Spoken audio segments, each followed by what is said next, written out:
Innallaha la yastahyi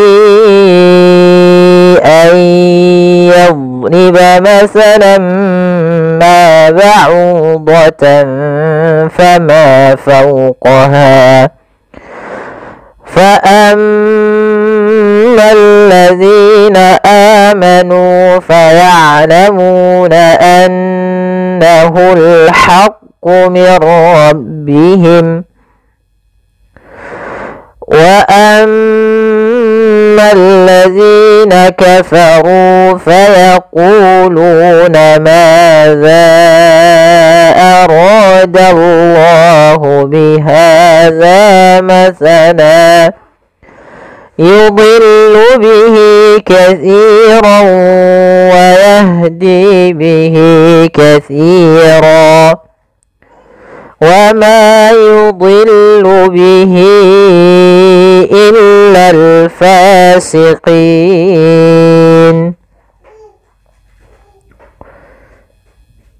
Pada level innallaha, di sini ada bacaan kita namakan dengan bacaan gunnah pada lafal nun yang berharakat tasydid. Maka sobat Quran, bila kita mendapati ada huruf nun dia berharakat tasydid atau dia huruf mim yang berharakat tasydid, maka kita namakan dengan bacaan gunnah. Langkah membacanya atau cara membacanya yaitu kita menahan suara nunnya di sini. Maka ditahan sepanjang 2 harakat, tidak langsung dibaca innallaha, tapi ditahan dulu sepanjang 2 harakat untuk menyempurnakan bacaan gunnahnya. Innallaha, kemudian lafal na tipis bertemu dengan lafal Allah, maka di sini kita masuk kepada ahkamul lamat, hukum-hukum berkenaan dengan huruf lam, yaitu hukum lam atau lam itu ada 2, lam tebal dan lam tipis. Nah, di sini kita membaca dengan lam tebal pada lafal Allah, yang mana ketika kita mendapati lafal Allah atau lafzul jalalah sebelumnya fathah atau dhammah, maka lamnya menjadi tebal. Nah, karena di sini nanya tipis dia berharakat fathah, tidak boleh baca nallah, nanti nanya tebal, tapi dia innallaha, innallah, nah tipis, innallaha la. Kemudian pada lafal Allah sendiri ini ada bacaan kita namakan dengan bacaan mad tabi'i, yaitu adanya fathah. Ya, di sini pada dasarnya lafal Allah itu ada fathah yang berdiri, fathah bertemu alif atau dia ada alif yang berdiri. Nah, tapi kita merujuk kepada orang Arab, mereka ketika lafal Allah mereka memanjangkannya. Kemudian innallaha la, kemudian pada lafal la tipis, yaitu ketemu dengan alif, maka dia hukum tajwidnya namanya mad tabi'i, yaitu fathah bertemu alif, panjangnya 2 harakat. Kemudian la yastahyi,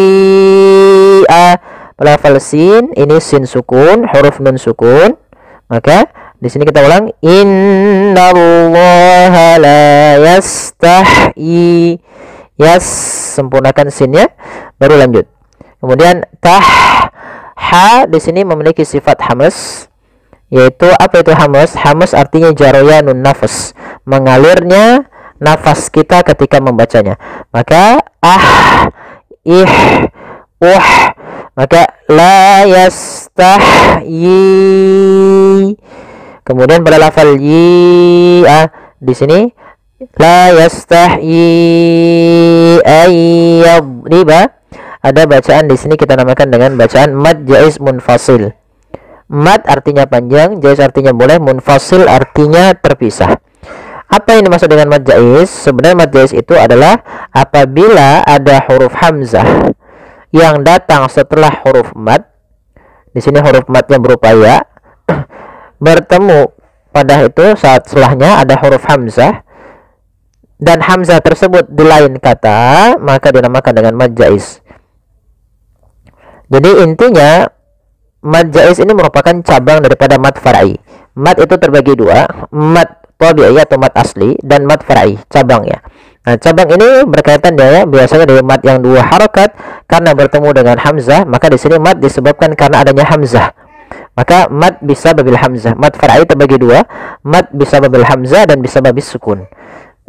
Dengan sebab sukun. Nah, di sini kita sebab hamzah, yaitu adanya awalnya yi 2 harokat bertemu hamzah, maka menjadi 4 harokat. Maka bacanya adalah la yastahyi ayyadriba. Kemudian berlafal ayya. Di sini ada nun sukun, maka dia berkaitan dengan hukum tajwid. Nun sukun bertemu dengan huruf ya. Maka apabila ada huruf nun sukun atau tanwin an, in, un, maka cara membacanya kita masukkan suara nun ini ke huruf setelahnya. Kalau di sini hurufnya adalah ya, maka masukkan nunnya kepada ya sehingga nunnya hilang, tinggal iya-nya. Ayya. Langsung ditasdidkan dia seakan-akan ya-nya 2. Yaitu ya sukun dan ya yang bertasdid. Ayya. Kemudian langkah kedua, karena di sini kita makan dengan idgham bi gunnah, maka kita tahan disertai dengan gunnah. Gunnah itu menahan, dengung. Maka ayya. Kemudian pada lafaz dot di sini dotnya tidak boleh memantul. Nah, kesalahan yang terjadi adalah memantulkannya. Contoh ayyadriba, ya beriba, ini mantul. Harusnya ayyadriba. Ya, dia huruf dot ada satu sifat yang dia khusus untuk huruf dot, yaitu sifat istiqalah, memanjang dotnya ketika dia sukun. Ayyadriba masala, dan tidak boleh memantul. Kemudian pada lafal ayyadriba masalan ma, ada fathatain bertemu dengan huruf mim. Maka apabila ada fathatain an, in, un atau nun sukun bertemu mim, ini awalnya masalan kita baca dengan lan. Karena bertemu mim, tanwinnya masuk kepada huruf mim, tinggallah bunyi suara huruf min. Maka masalam ma, ya, kita namakan dengan idgham bi gunnah pula. Ya, kemudian caranya adalah kita tahan dulu mimnya. Masalam ma. Kemudian pada lafal ma ada mad tabi'i. Ada mad tabi'i, yaitu fathah bertemu dengan alif, panjangnya 2 harakat. Kemudian ba'udatan fama. Maka di sini au ada dhammah di lafal au bertemu waw. Ini kita namakan dengan mad tabi'i pula, yaitu panjangnya 2 harakat. Kemudian pada lafal ba'udatan fama ada fathatain bertemu dengan fa. Ini berarti berkaitan masih dengan hukum nun sukun dan tanwin. Yaitu apabila ada fathatain, kasrotain atau dia tanwin istilahnya bertemu dengan huruf fa, maka ini kita namakan dengan bacaan ikhfa. Cara membacanya adalah menyamarkan suara tanwinnya kepada huruf fa. Ikhfa menurut para ulama definisinya adalah membaca di antara izhar dan idgham. Kalau izhar itu jelas suara tanwinnya an, in, un. Kalau ban, bin, nah, gitu. Tapi kalau idgham misalkan tanwinnya hilang, masuk kepada huruf setelahnya, maka contohnya masalam, hilang tanwinnya. Sedangkan ikhfa masih menyisakan ya antara bunyi nunnya, tapi disamarkan kepada makhraj huruf setelahnya. Maka ba'udatan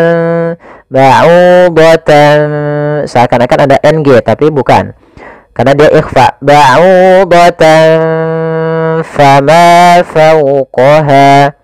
Kemudian pada lafal ma ada mad tabi'i, yaitu fathah bertemu alif, panjangnya 2 harakat. Fau, di sini ada bacaan lin, yaitu adanya fathah bertemu dengan huruf waw, maka dia dibaca dengan lembut. Fawqaha. Kemudian kita wakaf pada huruf yang di sini ada tanda wakaf, yaitu berupa huruf jim. Pada lafal ha sendiri, ini ha besar, adanya mad tabi'i, yaitu fathah bertemu dengan alif. Baik, kita coba ulang secara utuh ayatnya. Ya. Innallaha la yastahyi an yadriba masalan ma ba'udah an yadriba masalan amma ba'udatan fama fawqaha. Ya, baik. Kemudian pada lafaz fa ammal ladzina amanu, di sini pada lafal fa amma, di sini ada bacaan gunnah, yaitu adanya huruf nun, ya maaf, ada hanya huruf mim yang berharokat tasydid. Maka apabila kita mendapati adanya mim berharokat tasydid atau nun berharokat tasydid, maka ini kita namakan dengan bacaan gunnah. Cara membacanya yaitu kita tahan surah nya. Fa amma baru dibaca. Kemudian fa ammal ladzina, di sini ada alif lam, yaitu kita namakan dengan alif lam syamsiyah, yaitu alif lam yang ditulis tapi tidak dibaca, sehingga ini langsung ke huruf lam yang ketiga. Ya, al ketemu lam, maka bergabung menjadi lam yang ditasydidkan. Maka fa ammal ladzina. Kemudian di sini pada lafal zina, hati-hati dalam melafalkan huruf zal, jangan sampai terbaca dengan huruf zai. Ini yang sering terjadi kesalahan adalah mengganti dengan huruf zainya. Hati-hati. Agar sempurna dari makhraj dan sifatnya adalah ujung lidah kita tempelkan dengan gigi seri atas, agak kita keluarkan sedikit sehingga berbunyi zi. Maka fa ammal ladzina zina. Kemudian pelafal zi sendiri ini ada mad tabi'i ditandai dengan harokat kasrah pada huruf zal bertemu dengan huruf ya setelahnya yang disukunkan. Maka apabila ada kasrah bertemu ya sukun, kita namakan dengan mad tabi'i, panjangnya 2 harokat. Kemudian pada lafal amanu ada bacaan mad badal pada lafal amanu. Apa itu mad badal? Mad badal adalah mad yang terjadi apabila ada huruf hamzah bertemu dengan huruf mad setelahnya. Nah, karena di sini huruf madnya itu berupa alif dan sebelumnya fathah, ini maka mad badal dengan huruf alif. Nanti ada dengan waw atau dengan huruf ya. Maka panjang untuk mad badal sendiri 2 harakat sebagaimana mad tabi'i. Kemudian manu amanu pada lafal nu ada mad tabi'i yaitu dhammah bertemu waw, yang dimana di sini dipanjangkan 2 harakat. Untuk alif yang ditandai di sini di warna abu-abu, alifnya dianggap tidak dibaca. Kemudian faya'lamuna annahul haqqu mir rabbihim. Kemudian faya'lamuna annahul haqqu, sifat ain, sifat bainiyah, ya, yaitu di antara bacaan atau sifat syiddah dan sifat rokhawah. Syiddah itu dia tertahannya suara, rokhawah mengalir suara. Maka ain jangan terlalu dialirkan suaranya tapi tidak juga ditahan. Maka faya'lamuna, seperti itu. Kemudian pada lafal muna ada mad tabi'i yaitu dhammah bertemu waw, panjangnya 2 harakat.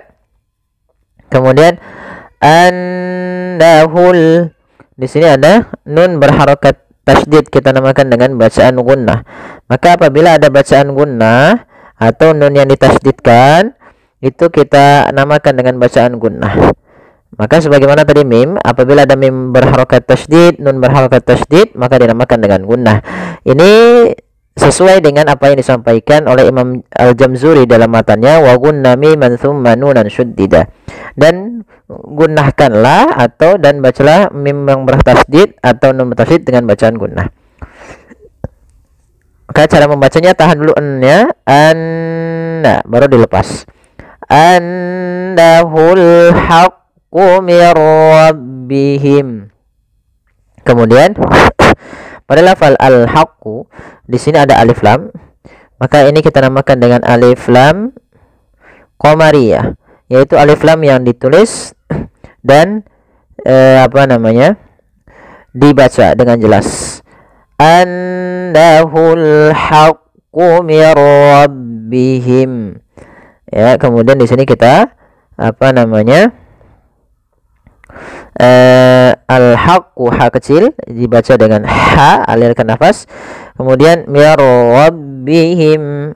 Di sini kami lupa menulisnya, yaitu di sini ada bacaan namanya idgham bila gunnah, yaitu terjadinya ketika ada nun mati atau tanwin bertemu dengan huruf ra. Cara membacanya, masukkan nunnya kepada huruf ra sehingga suara nunnya hilang, langsung terbaca dengan jelas suara ra-nya. Mirra. Karena dia bila gunnah tanpa disertai dengan gunnah, maka dia tidak boleh ditahan. Mirrabbihim, enggak, tapi langsung saja. Mirrabbihim. Seperti itu. Kemudian bila kita lanjut kepada ayat selanjutnya, misalnya annahul haqqu mir rabbihim wa ammal ladzi. Maka di sini mimnya menjadi bacaan idhar syafawi. Apabila kita wakaf, maka kita selesai. Tapi ketika kita bersambung, maka di sini ada bacaan idhar syafawi, yaitu membacanya suara mimnya harus dibaca dengan jelas. Kapan terjadinya idhar syafawi? Yaitu apabila ada huruf mim mati bertemu dengan seluruh huruf hijaiyah kecuali mim dan ba, maka dia dinamakan dengan idhar syafawi. Kita lanjutkan. Wa ammal ladzina kafaru fayaquluna madza arada Allahu bihadza masala. Kita berhenti karena di sini ada tanda waqaf berupa huruf mim. Maka perhatikan di sini wa amma, kembali lagi ada bacaan gunnah, yaitu ketika huruf mim berharokat tasydid maka dibaca dengan bacaan gunnah. Cara membacanya suara ya ditahan 2 harokat. Wa amma. Kemudian wa ammal ladzina, sama seperti di atas, yaitu di sini ada alif lam syamsiyah. Alif lam syamsiyah yaitu alif lam yang ditulis tapi tidak dibaca lamnya, sehingga langsung ke huruf lam yang kedua, yaitu karena dia alif lam bertemu dengan lam maka ditasydidkan di huruf lamnya. Kemudian pelafal alladzina, di sini zi hati-hati jangan dibaca dengan zai. Kemudian pelafal zi sendiri ada hukum tajwid berupa mad tabi'i, yaitu kasrah bertemu ya sukun, panjangnya 2 harokat. Kemudian kafaru ada dhammah bertemu waw, mad tabi'i. Alif ditandai dengan sifar mustadir di atasnya atau lingkaran kecil di atasnya, berarti alifnya dianggap tidak ada. Ditandai juga di sini warnanya abu-abu. Fayaquluna, pada lafal qu ada mad tabi'i yaitu dhammah bertemu waw. Luna, dhammah bertemu waw, mad tabi'i kembali. Kemudian maka harus panjangnya sama, ru qulu sama. Kemudian ma, pada lafal ma sama. Di sini ada mad tabi'i yaitu adanya fathah bertemu dengan alif, panjangnya 2 harokat. Kemudian madza aradallahu, pada lafal dza, di sini ada bacaan mad jaiz munfasil, yaitu apa mad jaiz munfasil? Mad jaiz munfasil terjadi apabila ada huruf hamzah yang datang setelah huruf mad, kemudian ditandai biasanya dengan tanda seperti ini, seperti bendera kecil atau misalnya dia pedang. Ini menandakan dia panjangnya adalah 4 harokat atau 5 harokat. Maka mad jaiz munfasil dalam riwayat Imam Syatibi atau Imam Hafiz an Asim dalam jalurnya Imam Syatibi kita panjangkan 4 atau 5 harokat. Ada mengatakan 4 harokat, 5 harokat pun kuat. Maka kita panjangkan za-nya, hati-hati juga jangan terbaca dengan zai, tapi tetap za, yaitu ujung lidah menempel dengan gigi di atas. Madza arada, baru dibaca dengan panjangkan za-nya dulu 4 harokat, baru kita baca a-nya. Kemudian pelafal ra, di sini ada mad tabi'i, fathah bertemu alif, ra-nya dibaca dengan tebal karena ra berharokat fathah. Kemudian aradallahu, aradallahu. Kemudian di sini lafal Allahnya tebal yaitu lafzul jalalah, kemudian dia juga termasuk mad tabi'i, panjangnya 2 harokat. Kemudian bihadza, pada lafal ha ada fathah bertemu alif yaitu mad tabi'i, panjangnya 2 harokat. Kemudian dza, di sini juga mad tabi'i, fathah bertemu alif. Kemudian masalah, awalnya masalan karena kita waqaf, ini kita namakan dengan mad iwad. Kapan terjadi mad iwad? Apabila ada fathatain bertemu dengan alif di akhir bacaan, misalkan ada ban. Kemudian kita wakaf di akhir bacaan ban, maka kita bukan lagi bacaan masalan, tapi kita baca dengan ba panjang. Karena di sini kita namakan dengan mad iwad, yaitu kita menggantikan fathatainnya menjadi panjang sebagaimana mad tabi'i. Kita panjangkan pada lafal la 2 harokat. Maka kita coba ulang, lengkapi dari ayat awal dari fa'amal ladzi sampai masalah.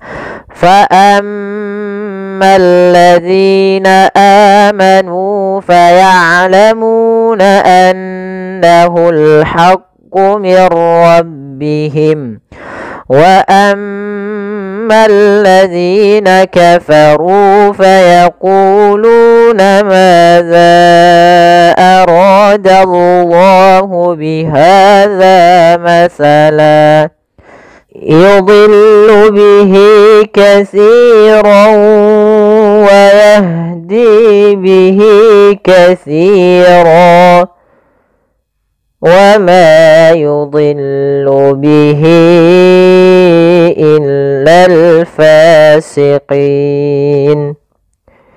Pada lafal yudhillu, dha di sini huruf isti'la termasuk huruf tafkhim, maka dia tetap ditebalkan, bukan yudillu tapi yudillu. Kemudian lamnya tipis. Yudillu bihi katsira. Pada lafal hi di sini ada bacaan mad silah qasrah, yaitu apabila ada hak dhamir kemudian ya bertemu dengan setelahnya ada huruf ya yang disukunkan atau huruf waw. Nah, di sini ini berkaitan dengan hak dhamir. Apa itu hak dhamir? Hak yang menunjukkan kata ganti dia. Maka di sini kita panjangkan untuk mad silah qasirah sepanjang 2 harakat. Katsiran wa, hati-hati. Nah, kemudian di sini kembali ada lafal si. Di sini ada mad tabi'i. Mad tabi'i, yaitu adanya kasrah bertemu dengan huruf ya. Maka kita panjangkan lafal si 2 harakat. Hati-hati dalam melafalkan huruf si, karena di sini jangan dibaca kasiro. Sering terjadi kesalahan yaitu membacanya dengan kasiro, dengan sin. Padahal di sini adalah huruf sa. Untuk menyempurnakan makhraj daripada huruf sa, kita harus mengetahui posisinya dulu, tempat keluar hurufnya, yaitu ada di mana ujung lidah kita menempel dengan gigi sari atas. Kasi, sa, si, su. Nah, katsirawa. Kemudian di sini ada ron ketemu waw, maka di sini ada hukum tajwid idgham bi gunnah. Cara membacanya yaitu kita memasukkan tanwin ya kepada huruf waw. Ya, kemudian ditahan disertai dengan gunnah atau idgham ma'al gunnah. Idgham disertai dengan gunnah. Maka cara membacanya masukkan tanwin kepada huruf waw, maka dia langsung berbunyi waw. Katsirau, ya, tapi dia menyisihkan ada sedikit. Nah, di sini untuk idgham bi gunnah itu juga kita namakan dengan idgham naqis. Ya, idgham bi gunnah naqis. Itu yang dia naqis, tidak secara utuh sempurna menghilang nunnya, tapi masih menyisihkan. Maka katsirau masuk sambil ke rongga hidung kita. Katsiran wa yahdi. Nah, kemudian pada lafal wa yahdi di sini ada mad tabi'i, yaitu panjangnya 2 harakat ditandai dengan kasrah bertemu ya. Kemudian wa yahdi bihi katsira. Kemudian pada lafal bihi di sini ada mad silah qasrah, yaitu ditandai dengan hak dhamir bertemu dengan huruf yang berbentuk seperti ini. Ini huruf ya kecil. Maka panjangnya 2 harakat. Katsira. Kembali di sini ada mad tabi'i pada lafal si, yaitu ditandai dengan kasrah bertemu ya sukun. Kemudian pada lafal katsira, maka di sini ini kita namakan dengan mad iwad ketika kita waqaf. Yaitu mad iwad. Apa itu mad iwad? Mad iwad terjadi apabila ada huruf yang dia berharakat fathatain bertemu dengan alif kemudian kita wakaf di akhir bacaan kita. Misalkan ban, maka berubah menjadi panjang ba. Apabila teman-teman lanjut ya, misalkan di sini kita melanjutkan kepada huruf wa, maka nanti di sini berubah menjadi berubah menjadi idgham bi gunnah, yaitu tanwinnya dimasukkan kepada huruf waw sambil ditahan. Maka wa yahdi bihi katsiran wa ma, ya, katsiran wa ma, masuk ke huruf wawnya. Kemudian pada lafal ma di sini ada mad tabi'i, yaitu fathah bertemu alif, panjangnya 2 harakat. Wa ma yudhillu bihi illal fasiqin. Kemudian pada lafal bihi, nah, ini kami salah, bukan mad silah qasirah, tapi di sini kita namakan dengan mad silah tawilah, yaitu mad silah yang dia panjang, qasirah pendek, panjang. Maka di sini ha dhamir untuk panjang mad silah tawilah itu adalah 4 harakat sebagaimana mad jaiz.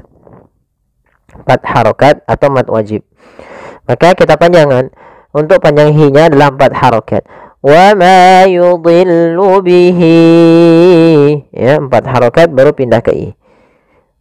Wa ma yudhillu bihi illal fasiqin.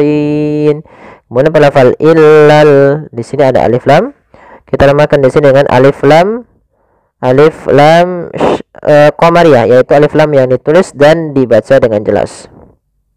Kemudian pada lafal fasiqin, pada lafal fa ada mad tabi'i, yaitu fathah bertemu dengan alif, panjangnya 2 harakat. Hati-hati dalam melafalkan fa, harus ada nafas yang dikeluarkan karena dia sifatnya sama, jaroyanun nafas. Jangan pasikin dengan p gitu ya. Banyak yang mungkin ada yang membacanya dengan pa gitu ya, dengan p, ya, harusnya tidak dibaca dengan p. Kemudian pada lafal fasiqin, pada lafal qin di sini ada hukum taujid berupa mad arid disukun. Apa itu mad arid disukun? Mad yang muncul disebabkan karena adanya sukun arid, sukun yang timbul karena waqaf. Ya, awalnya fasiqina, qinya 2 harakat. Kemudian nunnya awalnya dibaca, karena kita wakaf nunnya dimatikan dan diwakafkan dan disukunkan. Maka fasiqin, karena sebelumnya ada ya sukun, kemudian ada 2 sukun, maka yang pertama dipanjangkan dulu karena di sini menunjukkan huruf mad. Setelah itu baru nunnya dimatikan. Fasiqin. Nah, dalam hal ini untuk panjang mad arid disukun sendiri kita boleh memanjangkan sepanjang 2 harakat, 4 harakat atau 6 harakat. Kita coba ulang. Yudhillu bih. Ya, kita coba ulang lagi ya. Yudhillu bihi katsiran wa yahdi bihi katsiran. Wa ma yudhillu bihi illal fasiqin. Ya, sadaqallahul azim. Semoga yang sedikit bermanfaat. Jazakallahu khairan. Wassalamualaikum warahmatullahi wabarakatuh.